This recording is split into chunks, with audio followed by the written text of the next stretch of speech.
सम्राट चौधरी यहां से विधायक बनकर जब पटना जाएंगे, मैं अभी बिहार में हर जगह जा रहा हूं, जहां जा रहा हूं वहां लोग कहते हैं कि साहब हमारे विधायक को मंत्री बनाने की काम करिएगा, मगर हमने तारापुर वालों आपको तो बना बनाया उप मुख्यमंत्री दे दिया है, उप मुख्यमंत्री। और आप भरोसा रखिए, पिता के लिए इससे बड़ी खुशी क्या हो सकती है कि उसका बेटा उसके अधूरे सपनों को पूरा कर दे।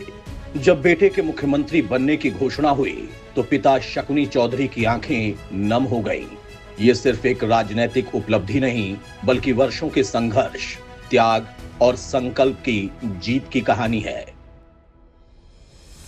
भावुक स्वर में शकुनी चौधरी कहते हैं, सम्राट में शुरू से ही नेतृत्व करने की अद्भुत क्षमता रही है। यह विरोधियों को भी अपना बना लेता है। उसने हमेशा बड़े लक्ष्य तय किए और उन्हें पाने के लिए दिन रात मेहनत की।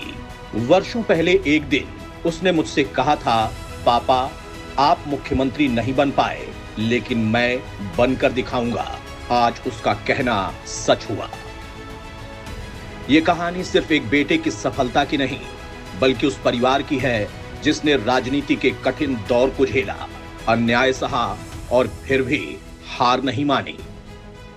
शकुनी चौधरी अपने अतीत को याद करते हुए बताते हैं कि उनका राजनीतिक संघर्ष आसान नहीं था। उस दौर में उनकी सीधी टक्कर लालू प्रसाद यादव और राजद से थी। वो विपक्ष के मजबूत चेहरा थे, लेकिन राजनीतिक साजिशों और विश्वासघात का सामना करना पड़ा। वे बताते हैं कि कांग्रेस ने उन्हें नेता प्रतिपक्ष बनाने का वादा किया, लेकिन बाद में यह पद रामाश्रय सिंह को दे दिया गया। इसके बाद राजनीतिक उथल पुथल का दौर शुरू हुआ। जनता दल के कई सांसद अलग होकर नई राह पर चल पड़े और आखिरकार समता पार्टी का गठन हुआ। यह संघर्ष का समय था, जब विरोधियों ने उन्हें और उनके परिवार को झूठे मामलों में फंसाने की कोशिश की। सबसे पीड़ादायक क्षण वह था जब नाबालिग सम्राट चौधरी को भी एक मामले में आरोपित बनाकर गिरफ्तार कर लिया गया। लेकिन न्याय की जीत हुई और मानवाधिकार की सुनवाई में पूरा परिवार बरी हो गया। सरकार को जुर्माना भी भरना पड़ा। ये वही समय था जब सम्राट के मन में राजनीति के प्रति जज्बा पैदा हुआ।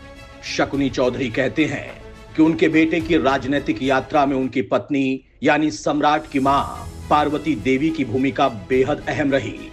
उपचुनाव में विधायक बनने के बाद उन्हें मंत्री बनने का अवसर मिला, लेकिन उन्होंने खुद मंत्री बनने की बजाय बेटे सम्राट चौधरी को आगे बढ़ाया। यही त्याग आज फल दे रहा है। इसके बाद सम्राट चौधरी ने कभी पीछे मुड़कर नहीं देखा। उन्होंने अलग अलग दलों में रहते हुए मंत्री पद संभाला और अपनी कार्यशैली से पहचान बनाई। उनकी सबसे बड़ी ताकत रही सबके साथ बेहतर संबंध और अनुशासन। यही कारण है उन्होंने कम समय में ही पार्टी और सरकार में मजबूत स्थान बना लिया। शकुनी चौधरी बताते हैं कि उनका बेटा आज भी अनुशासन का पालन करता है। वह मेरे सामने बिना कहे बैठता तक नहीं है। गंभीर मामलों में सलाह जरूर लेता है। जब घर पर होता है तो हम सब साथ बैठकर ही खाना खाते हैं। राजनीतिक बातें कम होती हैं, लेकिन परिवार का रिश्ता मजबूत है। आज भले ही सम्राट चौधरी राजनीति के शिखर पर पहुंच चुके हैं, लेकिन उनकी जड़ें जमीन से जुड़ी हुई हैं। परिवार, समाज और राज्य के लोगों के प्रति उनका समर्पण ही उनकी असली ताकत है। पिता को पूरा विश्वास है कि उनका बेटा बिहार को नई ऊंचाइयों तक ले जाएगा।